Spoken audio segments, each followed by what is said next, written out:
This is episode 4. Today we had on Ryan Doyle. Ryan is a retired Muay Thai fighter, now MMA/Muay Thai coach. Ryan talks about his story, how he got into fighting, getting injured, which ultimately left him leave the sport, how he got into coaching, and what's next in his life. Hope you guys enjoy. Like and subscribe, you bastards. This is actually the second one we've done with Ryan Doyle.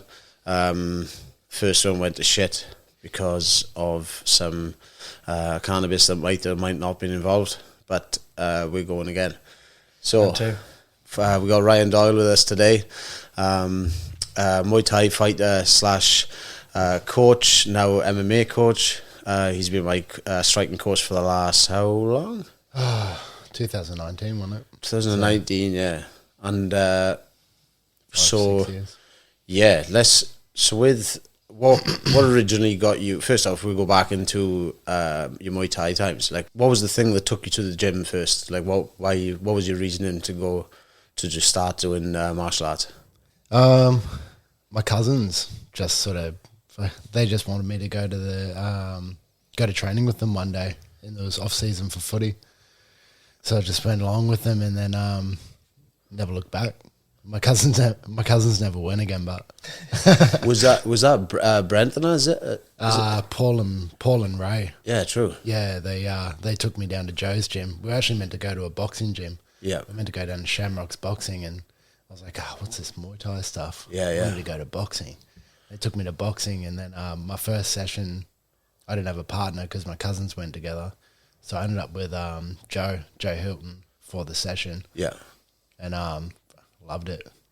I went back the next day. Yeah, true. How old were you? 14. Yeah, right. So you were younger than I thought you were. Yeah. Yeah, I started when I was 14, but I only trained probably like 2 to 3 times a week in between football season because I loved my football back then. Wanted to be a rugby player. Were you thrown in with the adults then, or were you sparring with the kids and stuff like that? Yeah, just adults. Straight in with Ritual. Straight in with the adults. Straight in getting brain damage of Ritual. Yeah. Yeah. Oh, fucking hell. First knockout was at 16.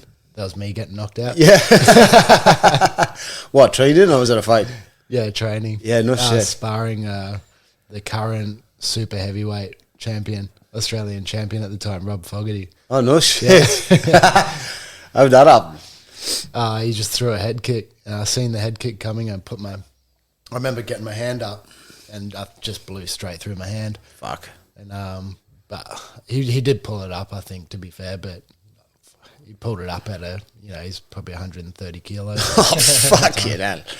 I can't imagine you would have been the biggest of 16-year-olds either. Probably 65 kilos ringing wet. Yeah. 70 kilos, something like, yeah. Fucking hell, that's mad. How old were you when you had your first fight?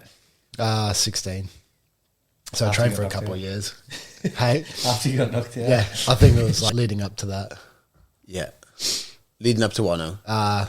Leading up to my first fight. It might have been after my first fight. Yeah, right. I was probably in between my first and second fight. What was the sparring like back then? Was it like pretty hard sparring and stuff as well? Or was it like, were the guys taking it obviously a bit easier because you're a smaller guy? No, it was pretty hard. It was, we obviously went a little bit easier, like the bigger fellas didn't fucking go. They didn't just come out to fucking knock me out, but yeah, we did pull our punches and stuff, but yeah, wasn't like no one was really caring about CTE and all that sort of stuff back then. Yeah, no one knew what it was. Just going fucking hammer and tongs like. Yeah, after that time I got knocked out at 16, I got up and fucking everyone's sort of like just laughing, and I was like, and I was like, I had a fight coming up, so I was like, fucking put my runners on and go for a run, and got my 5Ks in. Yeah, shit, that's mad. That is straight back to training the next day or the next weekend. Yeah, 100%. Yeah, that's mad. Fucking when you started training, if you could go back now, like what kind of things do you think you'd implement earlier on in your training? When I was young, when I first started. Yeah, if you could go back now, through any part of your career, what do you reckon you could implement? Like, if you could go back, what would you do differently? And Probably gaining knowledge of like other fighters and stuff as well, like from other gyms and stuff. yeah, I didn't really go around and like train at other gyms. Like I just stayed loyal to Joe, but like I always would have. yeah, But I think it's good, big benefit to go and train with other people and just get their ideas and concepts. Yeah. I've learned a lot since becoming a coach, because since becoming a coach, I've gone and trained it, with other people and whatnot, and got other ideas and yeah. yeah. Is that like frowned upon in Muay Thai, like cross training and stuff? Or was it back then?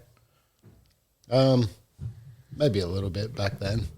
I think maybe not these days so much. I think high level fighters go around and train with other high level fighters from other gyms. But to be fair, back then we had quite a lot of high level fighters out of Joe's gym. So I think when I was about 22 or something, we probably had about 7 or 8 champions at different weight divisions. Yeah, no shit. Including like world champions. It would have been a bit of a hub on the Sunny Coast around that time as well, is it? So It would have been a bit of a hub where you got like a lot of fighters, yeah. like it's pumping back in. yeah, we had like Joe's gym. We had like Kurt Finlayson. He was world champion. Fought Sancho twice. Warren Nelson. He was 9-time world champion, fighting all the Russians and Thais and whatnot. He took out pretty much everyone in his weight. The only person he didn't fight was John Wayne Parr around that time. I think that fight got matched like 3 times or something, but didn't eventuate. And then then we had multiple like South Pacific, Oceania, like champions, intercontinental champions like Chris Finlayson, Robbie Filipponi, Chris Bainton, Brody Stalder, Ben Tan, like just multiple champions. So we always had good sparring there. That's mad. And did you see about going elsewhere to picking up bits of other people? Would you have had a lot of people come into Joe's gym as well to train with you guys, or was it just like a fucking gym where you had like a room full of fucking beasts? Like, yeah, that was it. Like I don't remember doing any cross training with any other gyms back then. yeah, Even though we had like Maddox just up the road in Karoi. Yeah. Like that was another super high level gym back then. Like Eli Madigan, Taylor Harvey, but we never Benai Duma, but we never done any cross training with those boys either. Like, would you end up fighting them guys as well? yeah, a few of them. Kurt fought Taylor Harvey. Yeah, I think it was a few. Yeah, we did fight them quite a few times. Yeah, I guess it was like a bit of a friendly rivalry for the coast. Yeah. Those were the only 2 sort of big gyms back then. These days you got fucking like probably about 20 Muay Thai gyms on the coast. yeah, fucking hell. And with when you were fighting as well, fighting from such a young age, do you think how did you deal with like nerves and shit going into a fight? Was it being younger, starting at such a young age? Were you just fucking young and full of beans and didn't give a fuck, or did you have like do you have a lot of nerves? Did it change as you like went through your career? Then how was that kind of thing? I got nervous as fuck my whole career. Yeah, My first fight, one of the boys in the gym come up to me probably about a week before the fight. He's one of the more experienced boys. He was a year older than me at school. yeah, He comes up to me and goes, "Who are you fighting?" "Oh, Azrael Coxmar." And he goes, "Are you fighting Azrael?" I'm like, "Yeah." "What?" He's like, "How many fights they say he had?" "He hasn't had any." He's like, "Oh, that's a lie. He's had about 10 at least." I'm like, "What?" "Nah, Joe wouldn't stitch me up like that." And he's like, "Yeah, he had 10 fights ago, like years ago. He just got out of jail." I'm like, fuck. He kept me hanging on that for the whole week. How old is the cunt then? And he told me, hey, How old is the cunt? he hadn't. Oh, right. What a wanker. No, he left me hanging on that the whole fight week. And then probably about half an hour before I fought, he goes, "Oh, I was only joking." Oh, fucking hell. Jesus. Yeah, but Well, then, you were 16 at the time. yeah, 16.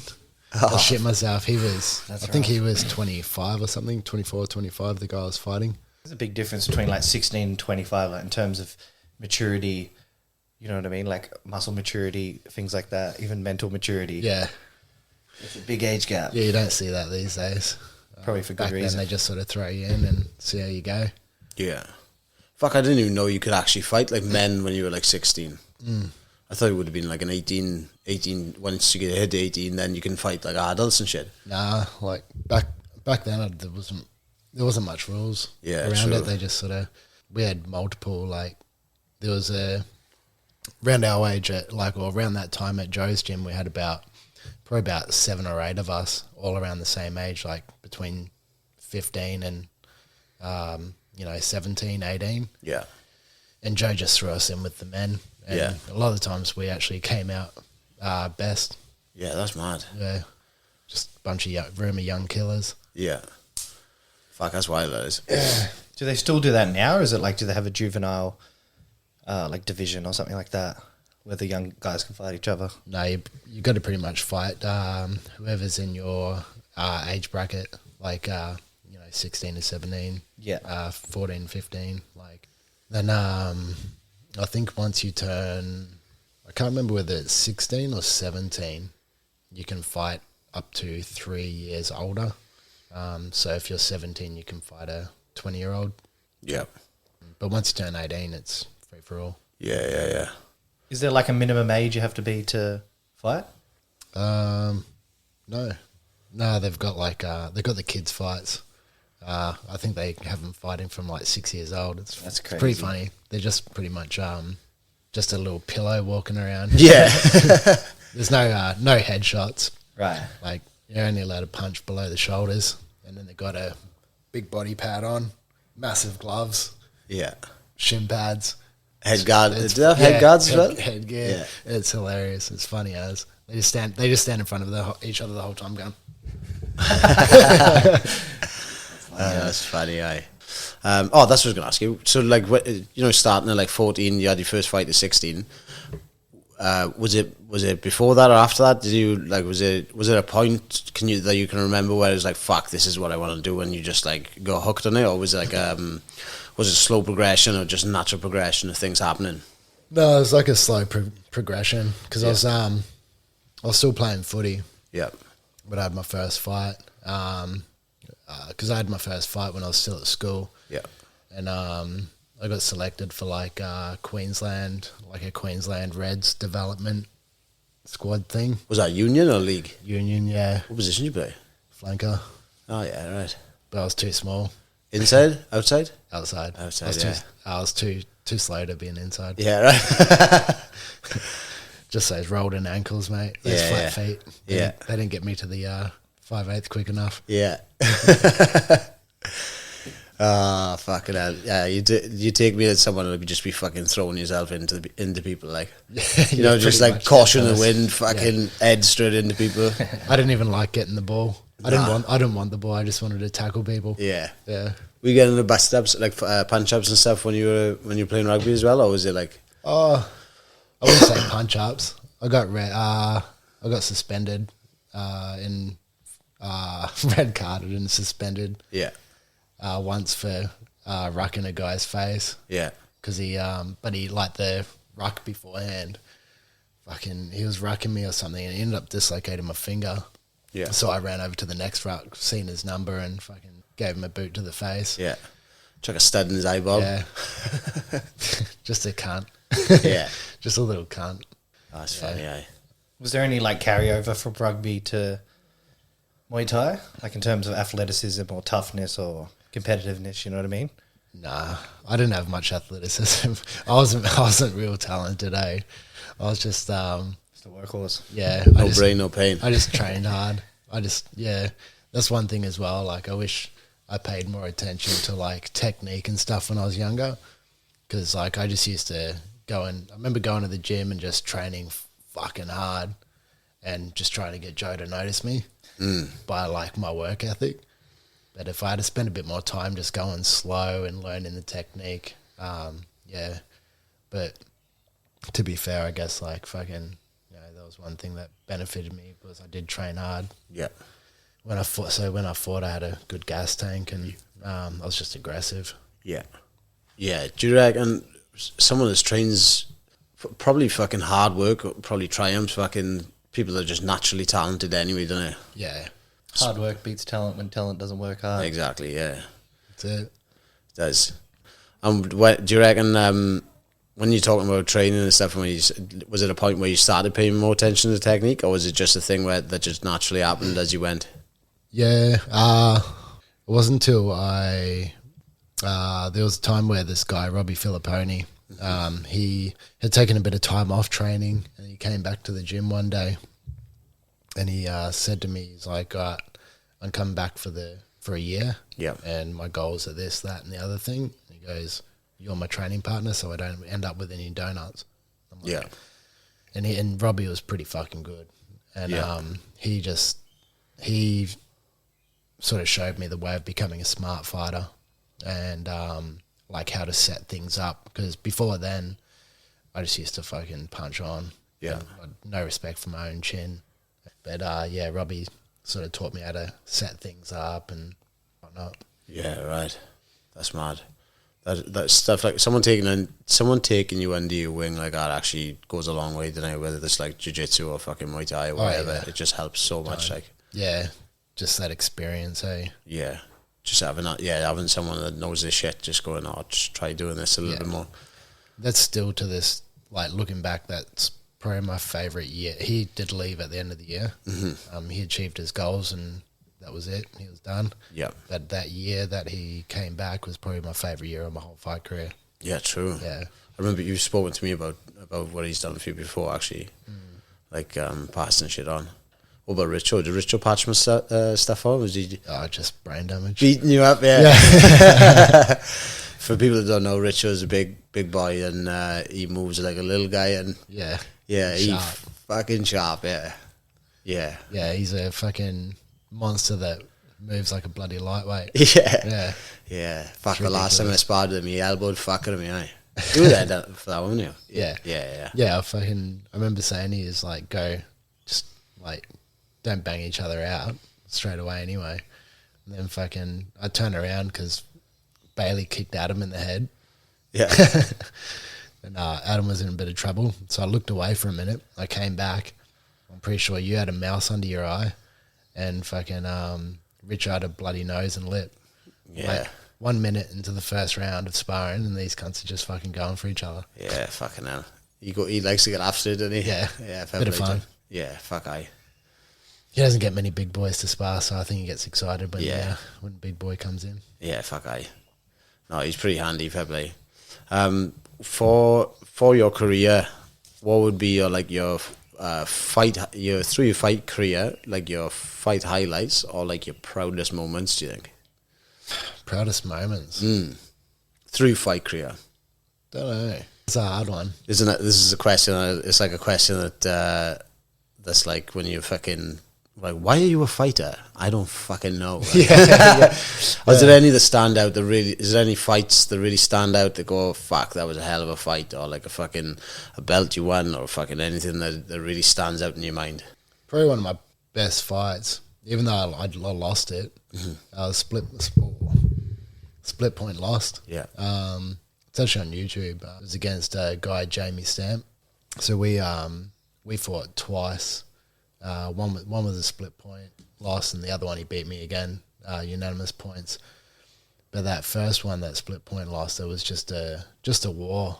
Yeah. Like we just went after each other. We'd been meant to fight like 3 times before that with nothing on the line, and then this time it was for the Australian title. We finally fought each other, and it was fucking just an unreal fight. Yeah. And and then just the end of it, fucking looking at each other, we looked at each other and fucking went, yeah, that was fucking sick. Just nice. Gave each other a fucking big hug. Yeah. But there's a bit of controversy on that one though. Yeah, true. I still think I won. Yeah. They ended up giving it to me, and then they overturned the decision. Yeah, right.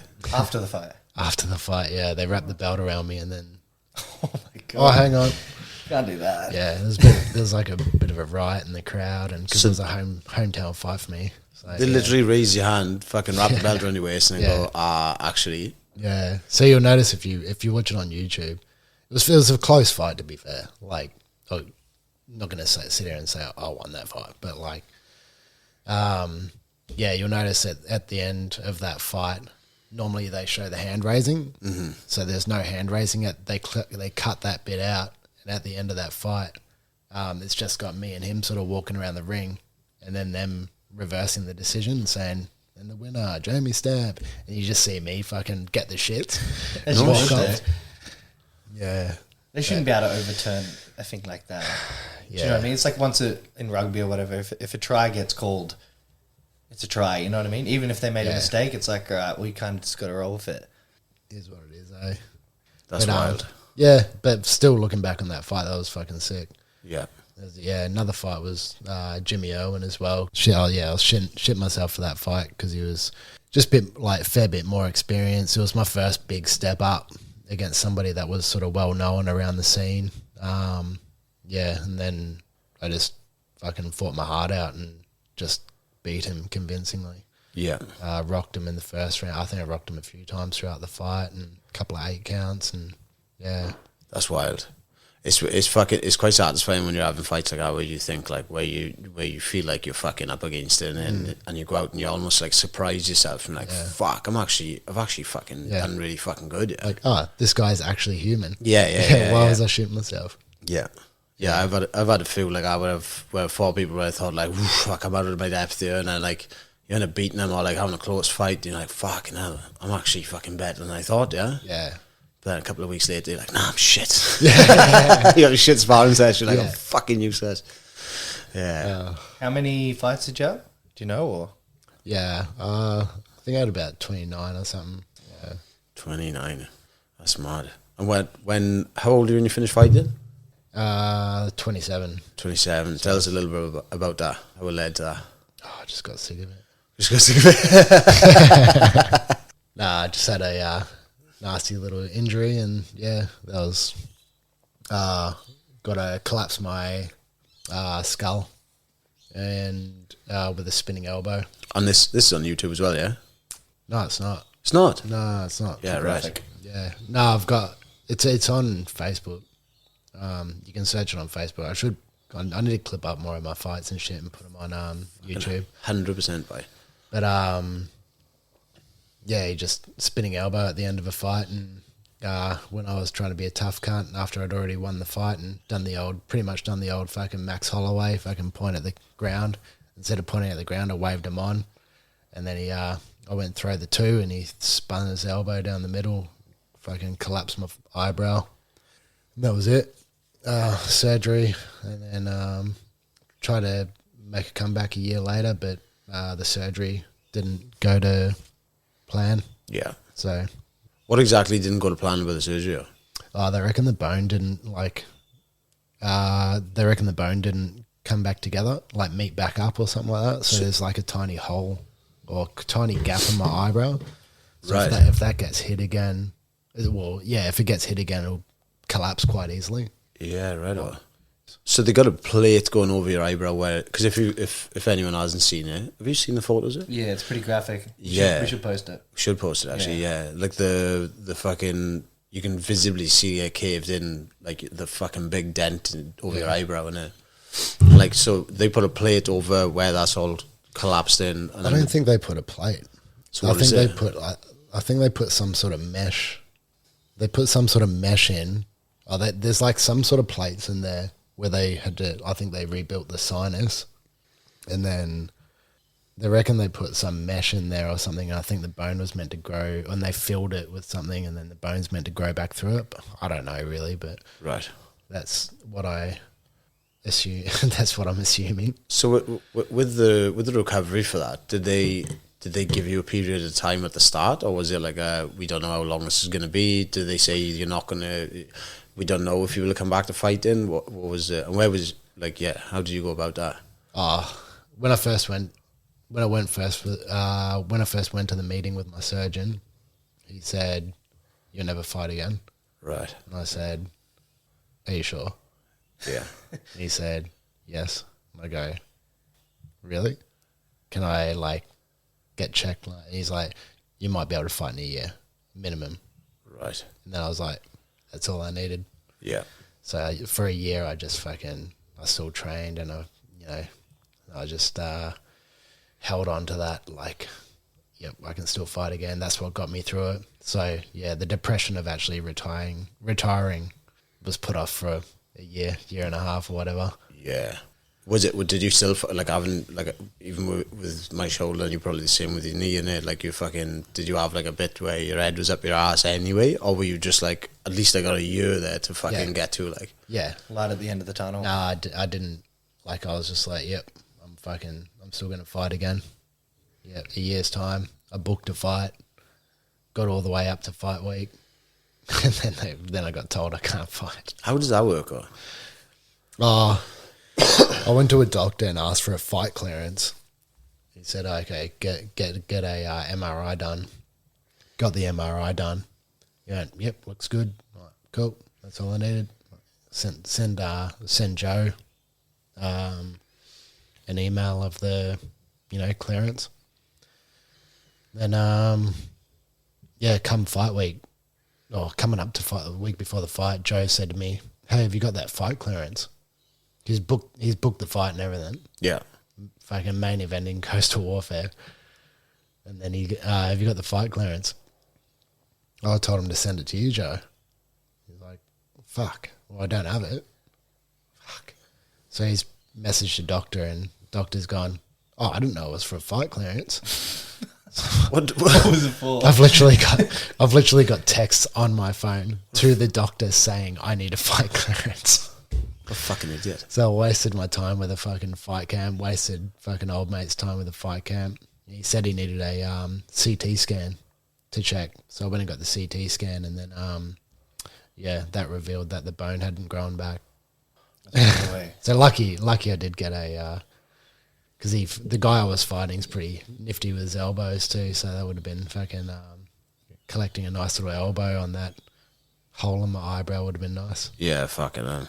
Is that when you transitioned to coaching, or were you coaching before the injury and then kind of it was just a natural progression? I was helping out. Like I was always helping out Joe, like with holding pads and stuff for people within that year. Then I had my fight camp, trained up for the fight. But then in the after that, I probably took about a month off or something. It was pretty depressing.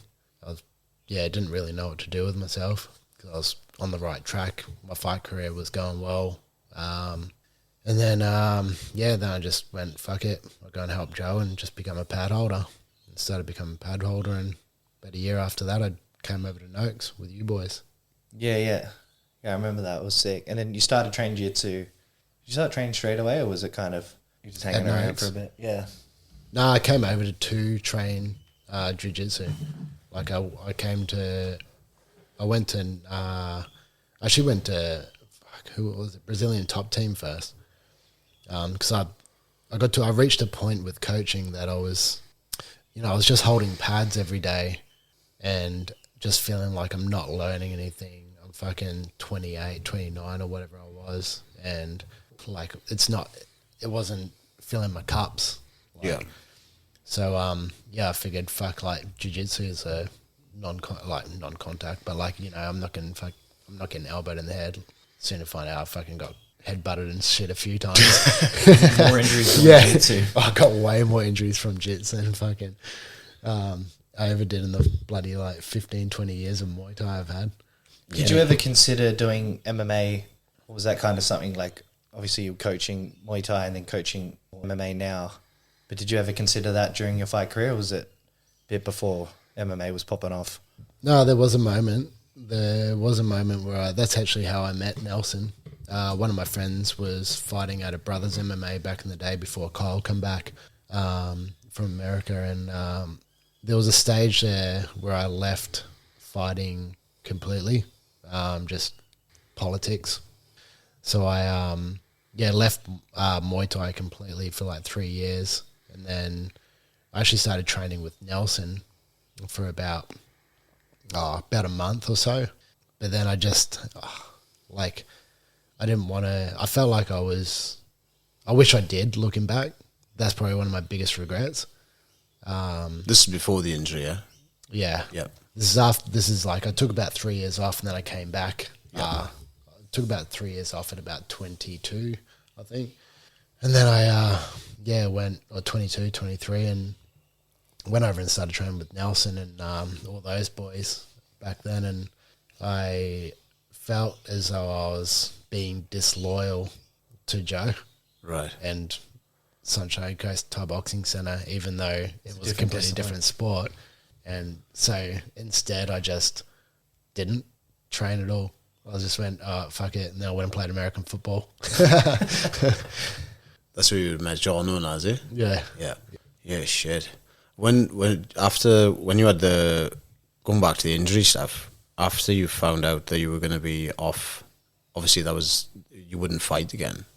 Like how was your mind for it then? Was it like, did it take a while to kind of come to terms with that? Was it, were you down a lot? Was it something that you just accepted? How did that go?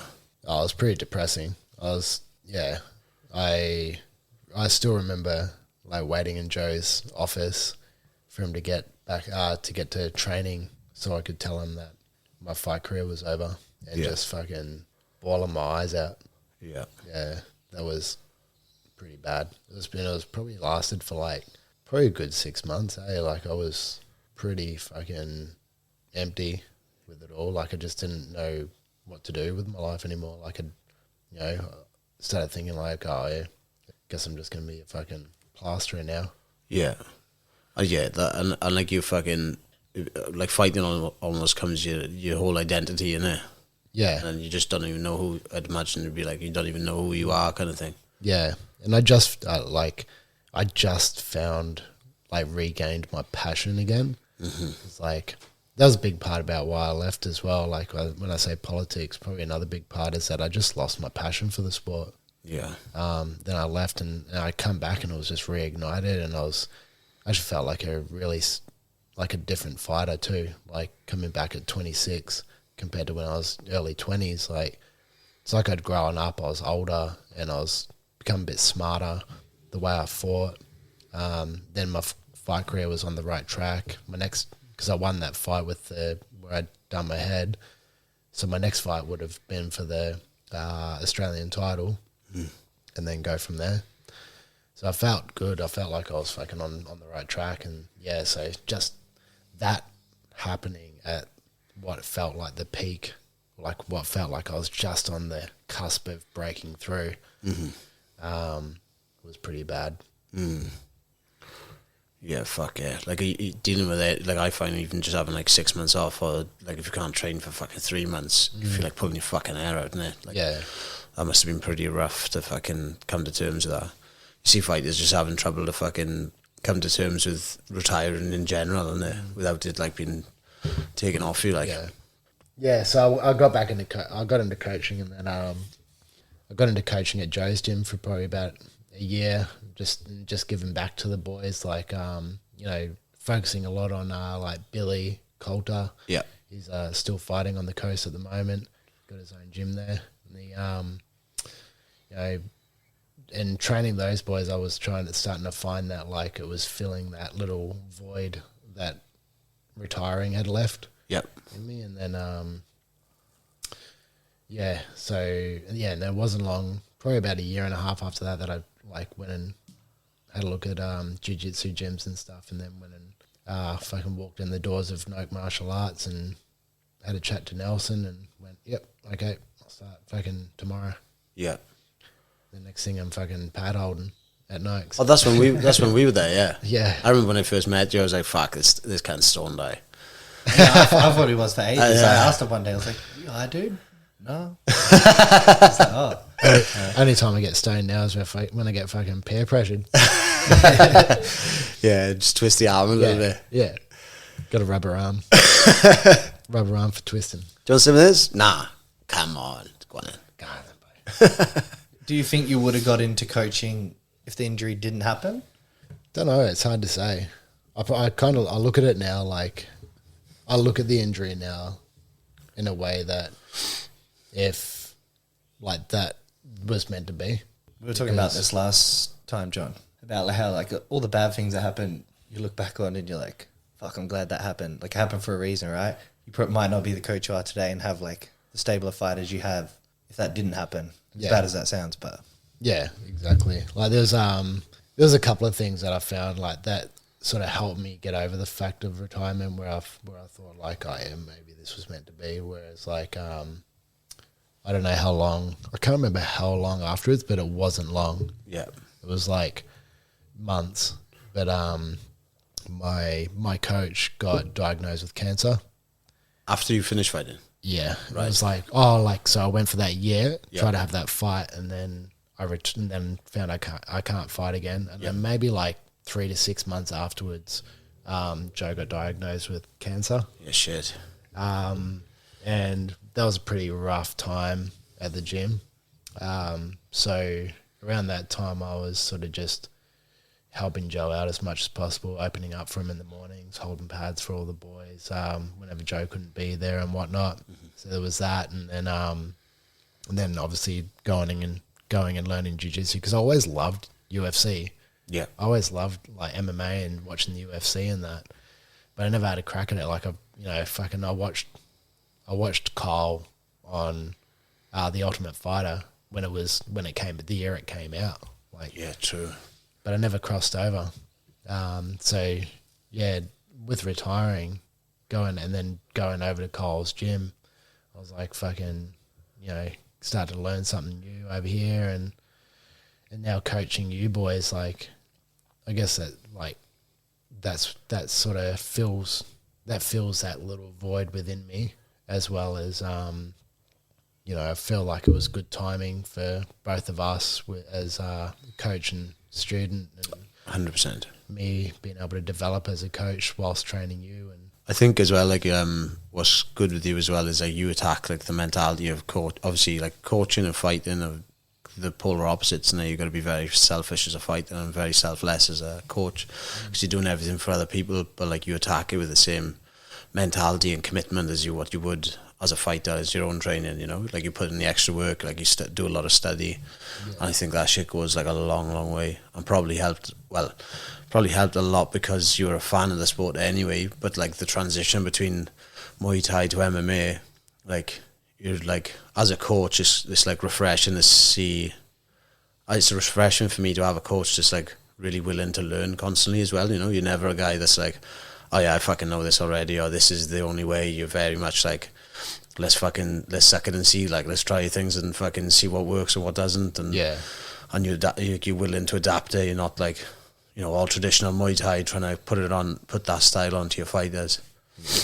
Well, having that ego not only limits you as a coach, but it also limits your fighters as well. Yeah. So I think it's a pretty bad trait to have as a coach, to have the ego to say, oh no, that doesn't work, or stuff like that. Why not? Why not look at it? Why not go, well, let's see if that works, and then you try it out. Some things might not work, but some things you go, oh, and it leaves space to be creative with that thing as well. Like, you can look at it and think, like, your fighter might bring something to you, and then we start doing that, and then it gives us a new idea that leads off that, and then we start getting our creative sort of brain working and can find new setups. Yeah. And I think some of the best stuff that I've done has come from us just like having a fuck around session. We're like, I would try that. And don't get me wrong, I might come up with some fucking shit ideas sometimes. But you're never like, no, we're not doing that. You'll be like, oh yeah, let's try it. And then let me realise that it's fucking stupid. But no, some of the best stuff's come from us just fucking having a play with things and trying things out, isn't it? Yeah. Those are like when we just used to sit in the cage with pretty much no time limit and just fucking hit pads and see what worked. Yeah. In there for like bloody hour and a half, 2 hours, just fucking brainstorming. Yeah. That's where the magic happens, I think. Yeah, it does. Yeah, you got to have those sessions. Like, I encourage it. I encourage questions. Like, ask me questions. Like, it can open up that side of me where I start going like, oh yeah, this, oh yeah, that. Like, I like that. That works with that. Cool. We just had Tara come in and said something like, we were doing a technique the other night. She's just one of the girls that trains at our gym, Jono's partner. And we're just doing this kick setup, and she mentioned something about a spinning elbow or back fist off the technique we're doing. And I went, let me try it. Next thing I'm like, you know what? This came from Tara. It's like, then we started drilling it. And we're like, fuck yeah, that works. That's sick. Fuck yeah. Like, so yeah, don't limit yourself. Like even your young guys, like your beginners and that, let them spark creativity. Yeah, because you can literally learn off. I think that's what people put themselves in a box and they're thinking that they know everything, and rather than you can literally learn something off a fucking someone that's been doing it a couple of months. Something random that they do and go, wow, that actually fucking works with this. Yeah. And the same with like jiu-jitsu now as well, isn't it? Well, maybe not. Like someone else has been doing it for 3 months, like, nah, this guy don't know what the fuck he's doing. Yeah. And how did you find like the transition to MMA? I know obviously I just touched on it a little bit now, but like, did you find that was difficult at all, or was this things that were you trying to be aware of the differences between MMA and Muay Thai like pretty early on?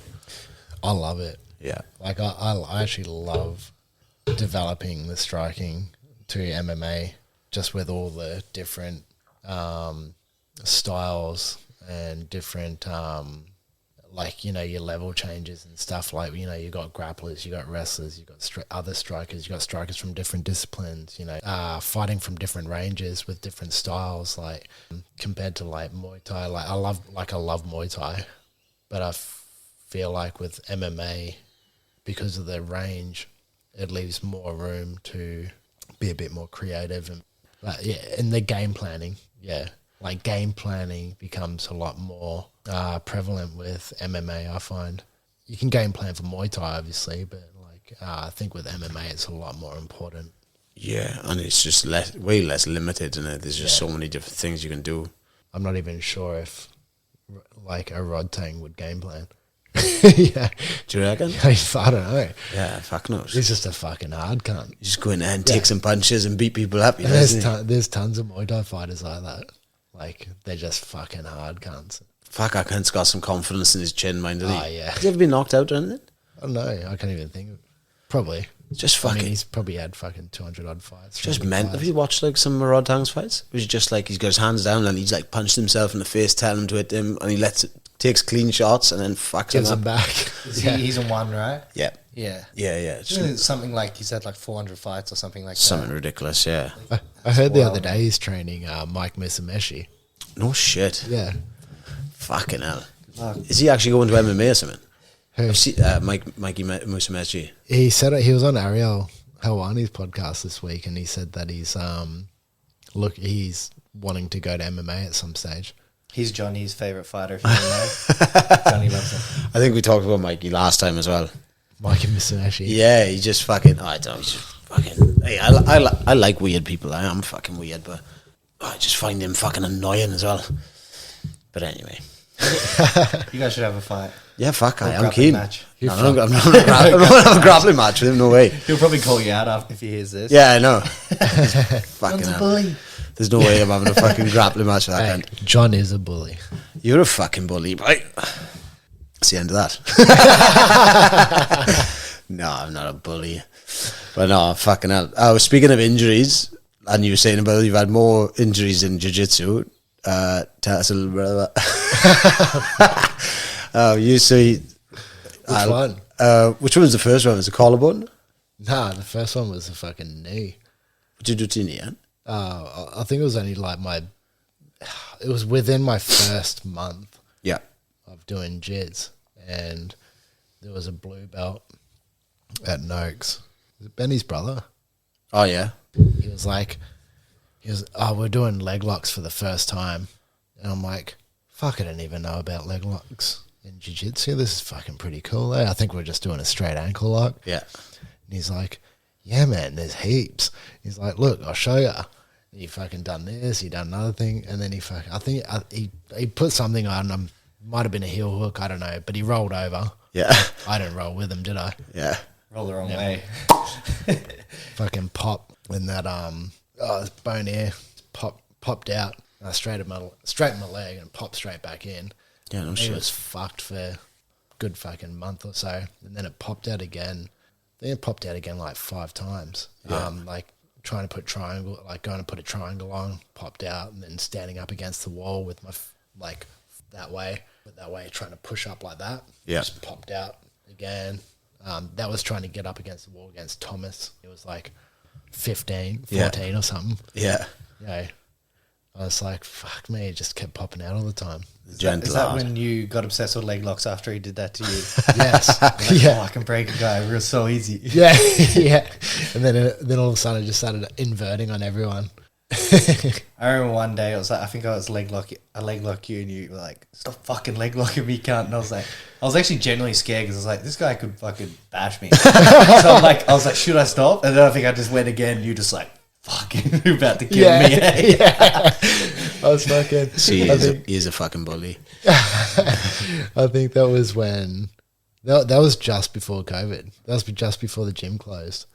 Yeah, I think I was maybe. It's funny, I was just thinking about that probably 2 weeks ago because I was thinking about how, remember I started training up for a jits comp?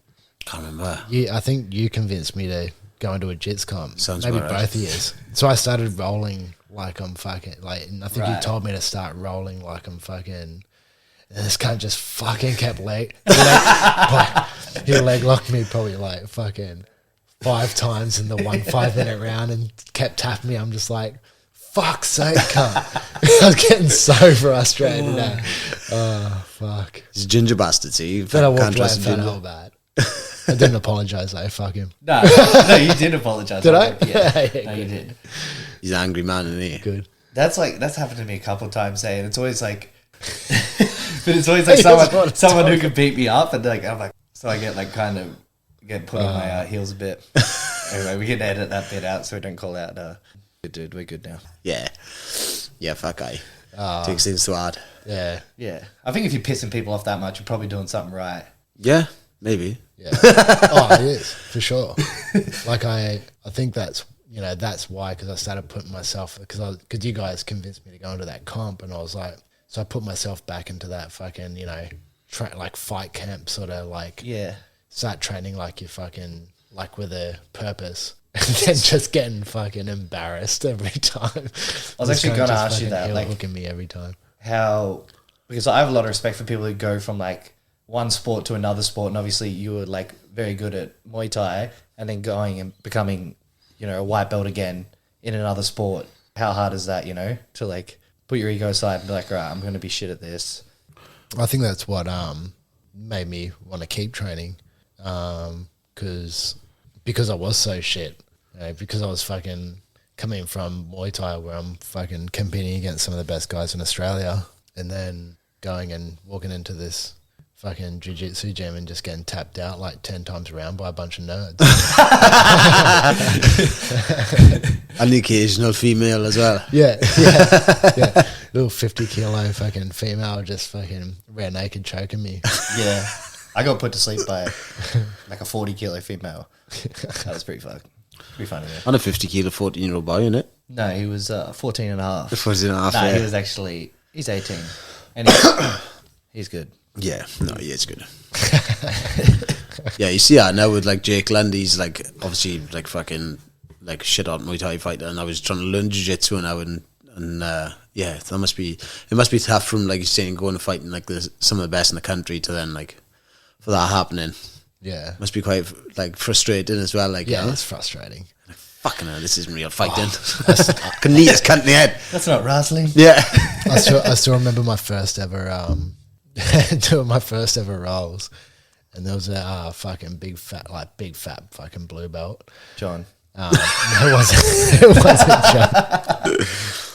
It wasn't John. You know him. Anyway, fucking we're doing gi.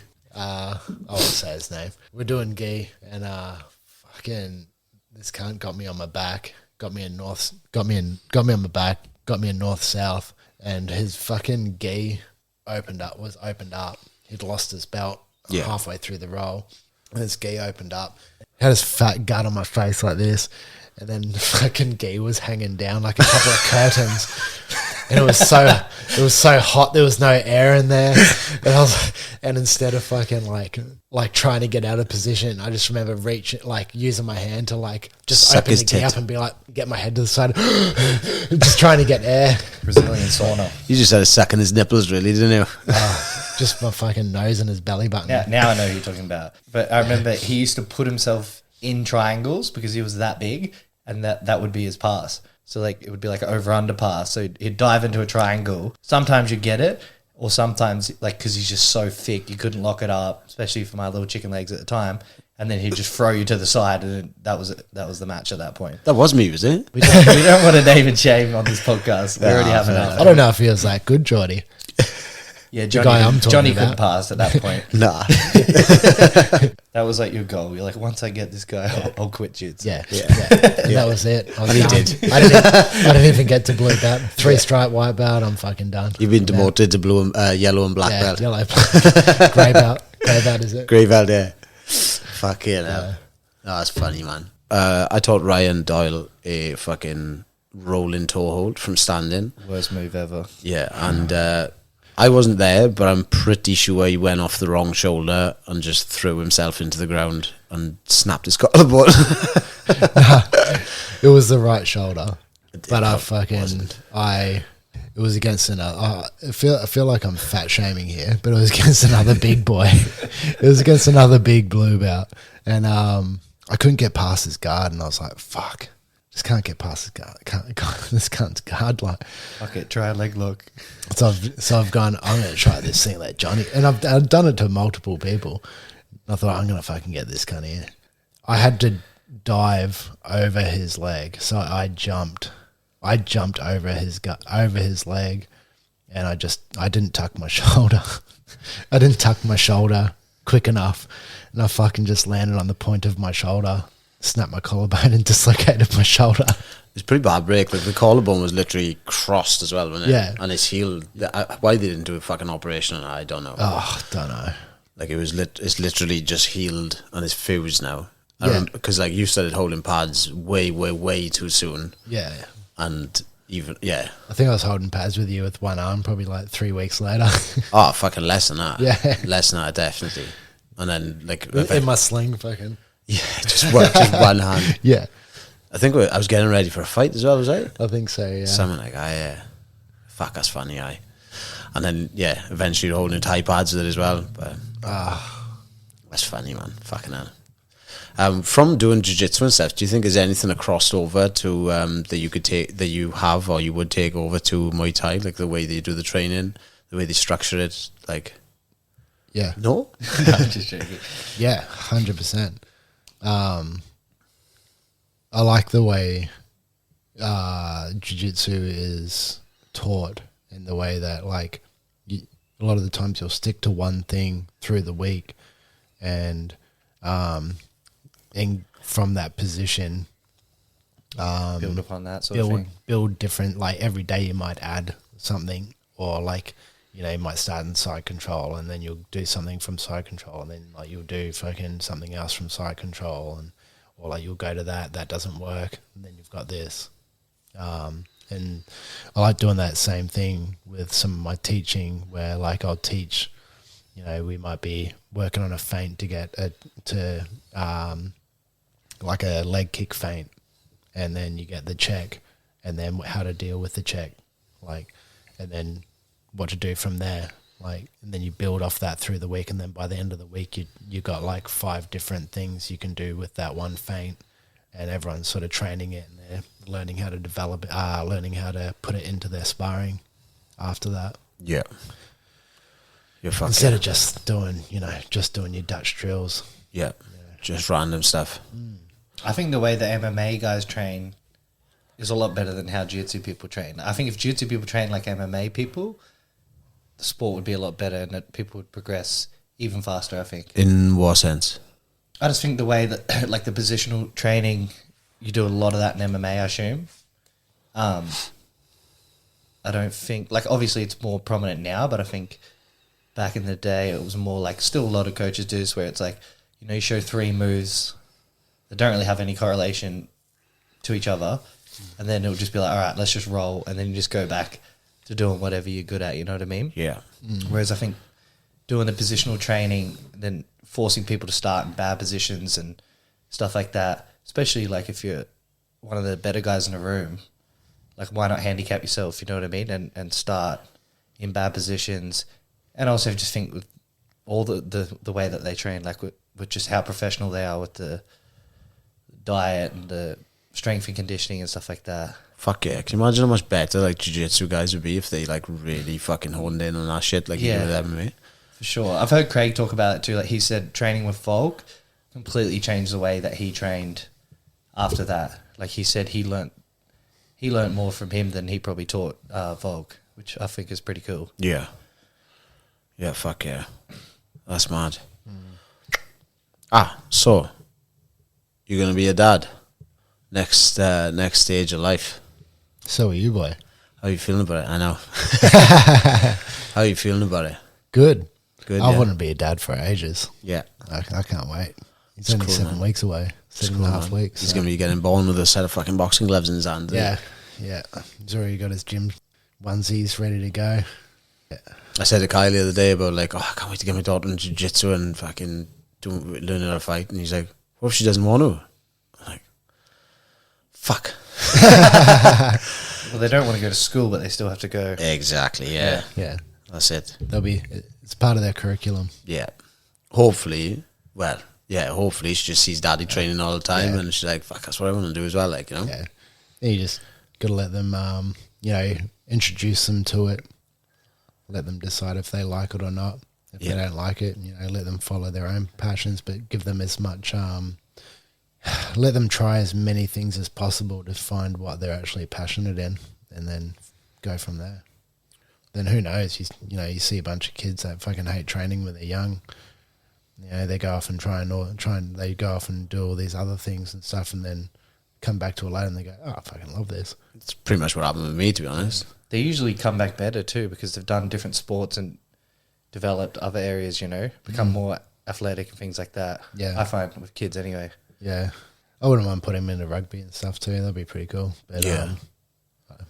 I don't think Morgan's much of a fan. She doesn't want to, I don't think she really wants to go be the soccer mum taking him to fucking football every Saturday morning. Yeah. It'd be hard watching. I'll do it. Yeah. It'd be hard watching your kid doing like a contact sport as well, wouldn't it? Like I think anyway. Like especially like fighting and stuff. Yeah. But like as long as they know how to fight, innit? If they can do whatever they want to do with it, then I think anyway. Yeah. Even if they just have a little bit of skill, you know what I mean? Yeah. They do it for a few months, better than nothing. Could save them later in life or someone else that, Fucking right, that's what I'm thinking of my daughter. Like I'm thinking, fuck, I have to teach her how to fight, whether she wants to do it. Like she doesn't want to brush her teeth, but she has to brush her teeth. Like she has to learn at a certain level. You don't brush your teeth, boy. No. You got any gum? Lead by example, eh? Yeah, fuck yeah. No, she just has giving to. her chewing gum all the time. No, she has to learn how to fight to a certain level because fucking hell, especially for women, man, I find it so scary. Like I find we're loose in it. Like I just worry about like if anything did happen, I wasn't there and she doesn't know how to fight. And don't get me wrong, it's like you can be a fucking world champion fighter and you get a big dude that wants to scrap you and strength and that does come to a certain level. But I'd rather have my daughter know how to fuck someone up as much as possible or defend herself in the best possible way. Because fucking hell, it's scary to like not having any. To be walking around and not having any fight skills whatsoever. Fuck, that must be so unsettling. Like, you know what I mean? Yeah, and it gives you better awareness, environmental awareness and things like that, you know what I mean? Yeah. Yeah, for sure. Yeah. Just having like an underlying confidence you have from just having a certain level of skill, isn't it? Yeah. And now it's like so many girls train. Like I think the kids class, it's probably almost 50% women as well. Really? Yeah. Yeah, right. Yeah, I think my kids' classes, I have more girls training than I do have boys. Really, yeah. That's cool, actually, isn't it? That's fucking really good.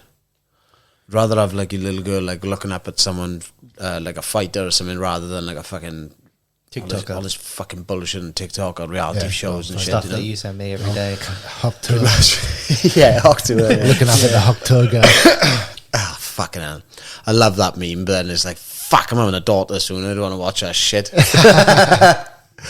It's funny, man. Before we go as well, for anyone who wants to get into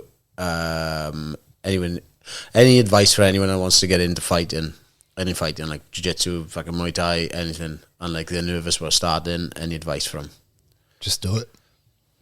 Just do it. Yeah. Like, you probably, like, people are scared, and it's quite confronting to walk into a MMA or a Muay Thai gym or a jiu-jitsu gym not knowing how to do anything at all. But once you're there and you start meeting the guys and the girls in the gym, you'll find that it's one of the most welcoming environments you can step into if you go to a good gym.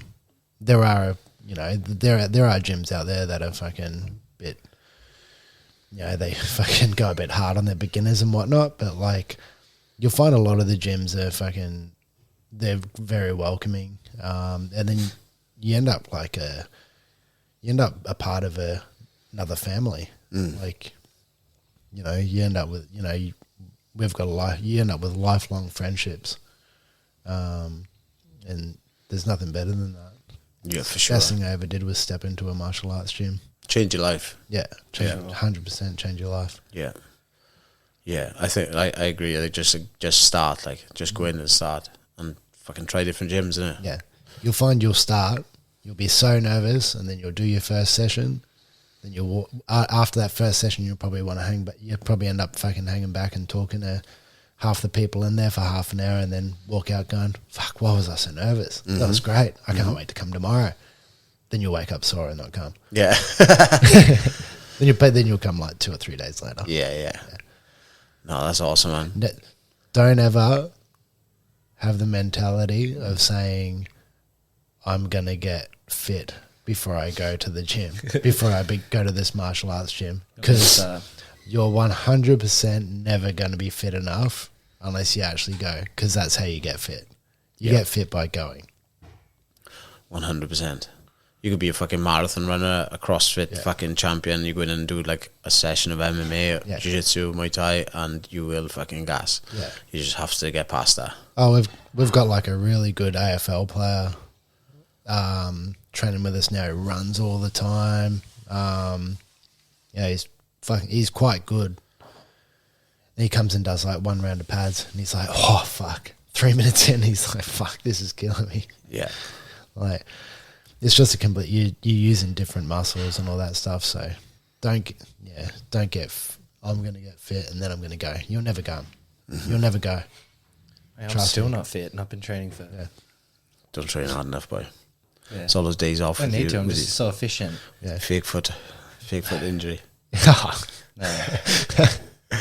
No, happy days, boys. All right, then we'll call it there. Lovely. Happy days. Thank you. Thanks, Cheers, Doyle. Thanks for coming on, mate. See you, fag. Love you. Cheers, bye.